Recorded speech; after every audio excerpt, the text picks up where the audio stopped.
That was Steph on Wednesday, responding to a question about now becoming the face of the NBA, surpassing LeBron James. Stephen A., what's your take on how Curry responded to that? Well, I appreciate his response because it's the appropriate response. It's not his job to be thinking about that. It's his job to go out there and perform and to focus his attention on being the best that he can be. What I would caution him and the LeBron James and others of the world, however, when they look at others who do that, is to understand we all have a job to do. Not that he was doing that, but let's be clear. None of us are telling him to shoot jump shots. He don't need to be telling us how to talk. Not that he was doing that. I'm just saying that overall, one of the things that I would say that all of these guys have to appreciate is that people are allowed to connect dots and connect and say that 1 + 1 = 2. Sure, you're not going out there thinking about being this or being that, but this is the same Steph Curry that said, I want to be recognized as the best in the world. Well, who would do the recognition? It would be us, okay? And obviously that's important to you because you want to be recognized as being very, very elite at what you do. Even if Steph Curry was winning, but Steph Curry was a role player, that wouldn't satisfy Steph Curry because Steph Curry is in pursuit of greatness, not just as a champion, but as one of the elite players to have ever played this game. He is quoted as saying such.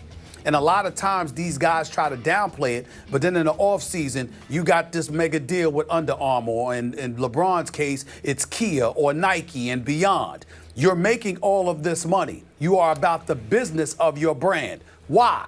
Because you see the opportunity to do so because you're exploiting the popularity that you have earned through your greatness. Well, you've earned it, but it's recognized because of the job others who don't play actually do.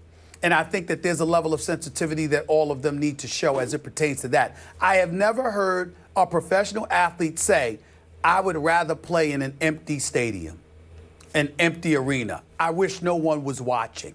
I wish there wasn't 20,000 people screaming in the stands. I wish that there wasn't millions of people watching on television. Their very interest in the sport resonates from these kind of elements that come attached to the game.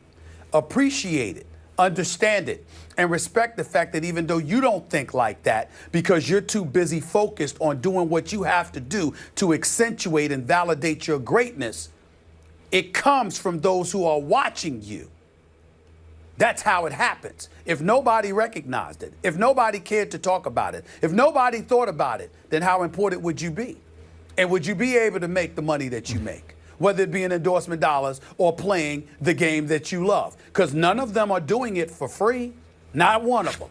Everybody's getting paid. The average league salary is in excess of $5 million. LeBron is making over 20 this year. Steph Curry's going to sign a deal in excess of $150 to $200 million. And we ain't even counting endorsement dollars. Where did that come from? And so when he says what he says, I respect it. He's not wrong. He has the right approach, and he's obviously the quintessential superstar in the game today in terms of all that he represents. Great player, great family man, babyface assassin, winner. There's nothing that's going wrong with him. It's almost too good to be true, but it's reality. And I think that he's reaping the benefits from it, so he doesn't have to admit it, but the facts do speak for themselves, and they are what they are. Those were very good thoughts and deep thoughts. I liked them. They made me think. Now let me share mine. I'm going to also go pretty deep here psychologically. I think it's very fair to say that LeBron came into this league with far greater expectation and hype than Steph Curry did. Is that fair to say? Yes. Far greater. Some of that self-inflicted by LeBron. Obviously, the tattoo, the chosen one. Obviously, he was very quickly ordained as King James. He was all but deified quickly. He chose to wear number 23 and basically announced to the world, I am here as the next Michael Jordan. And in some ways, in many ways, he was able to live up to that. But right away, he was embraced and he had to live up to extreme expectations and often did. But along that trail, to me, LeBron placed a greater value on style points and winning MVPs, maybe as much as, and sometimes more so, than in winning, or as Steph called it, chasing rings. Not that LeBron didn't want to win, but the other side to this, the individual, the personal side, was extreme in LeBron's case, not so much in Steph's case. I'm going to point this out again. I dared to say, had the unmitigated gall to say, that I thought Steph Curry should go #1 in his draft ahead of Blake Griffin. And a lot of analysts and debaters came on the show and just scoffed at me, laughed at me. That little skinny guy from Davidson, little 6'3" jump shooter, three-point shooter, that guy. Yep, I would take him #1. I had no earthly idea that he was going to turn into this. And Steph, even in his first 2 or 3 years, because of his ankle issues, was doubted. Well, nobody ever doubted LeBron's greatness. In fact, Steph's father has said recently that there was some doubt about, that even the family had doubt about whether Steph could make it in the league. So he's come from a very different place. I believe Steph when he says, I don't care about the individual accolades. I don't care about all that. I don't care about being a face of the league. I'm chasing rings. I love it when he says it because it rings true to me. It sounds correct to me. I'm buying that he's all about that. And I'm going to say it again, even though he's coming to us in an extremely different package than the great Michael Jordan was in, I still say intangibly, just as a competitor, as a closer, he's the closest thing I've seen to MJ since MJ.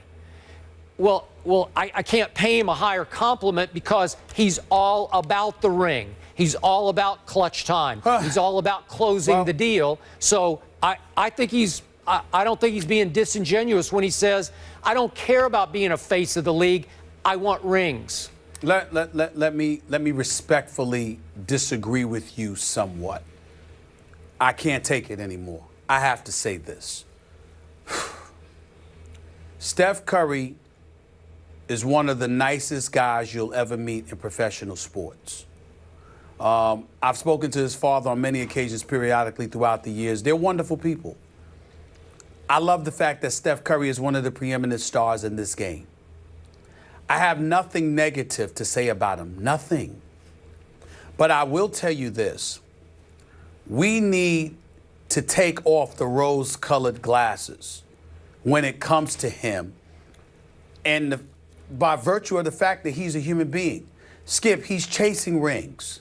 I totally agree with you. But let's not stop there. Steph Curry's chasing it all. He wants everything. It's not a knock on him. But let's not act like, oh my God, he's so above reproach that he couldn't be disingenuous on occasion. He wants it all. He believes he's the best.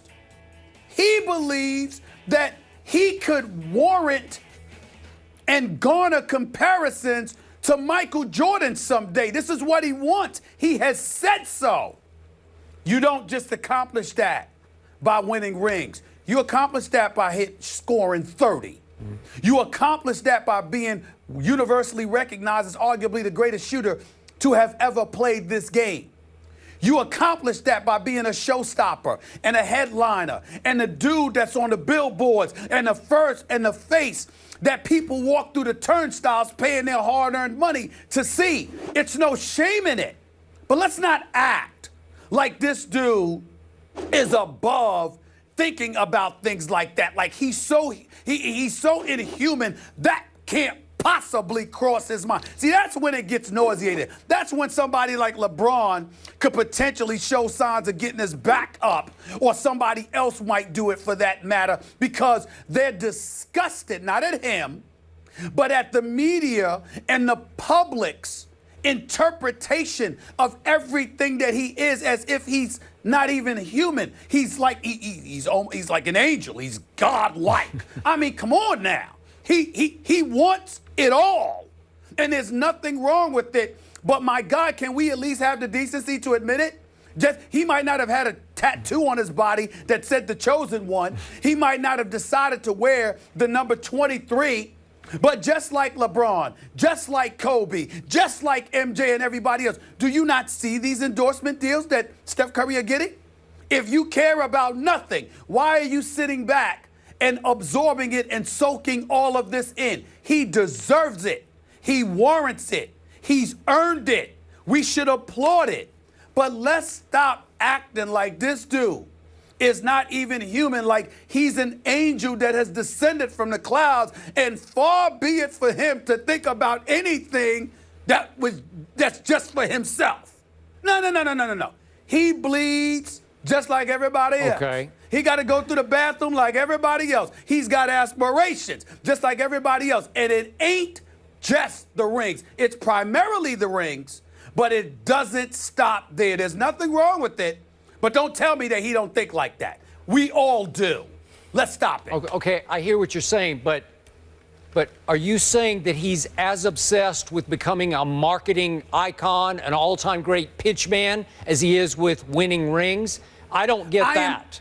No, I'm saying to you, you can say what you want, Skip, because he doesn't have to put it on display. Because by virtue of being a champion, he doesn't have to ask for the acclaim, the attention, the endorsements, the money, the opportunities that he's getting. Winners automatically get that coming to them. So it is very possible that he's sitting back and he wants all of this, but you nor I nor anyone else would notice conspicuously because he doesn't have to advertise it. LeBron James didn't win a championship until like his 9th year in the league. Steph Curry was in his 6th year last year and won a ring. If he wins now, Skip, in his 7th year in the league, he will have as many titles as LeBron James has captured in 13 years. So what I'm saying is he's a winner. And because he's a winner, he doesn't have to advertise it. But that doesn't mean he doesn't want it. He's not sitting home turning down those deals. No, he's not. He's soaking it all up. Okay, this is just me, and it's somewhat What's the problem? subjective. I always felt like LeBron wanted to dominate off the court as well as on the court, and Steph is more interested in dominating on the court.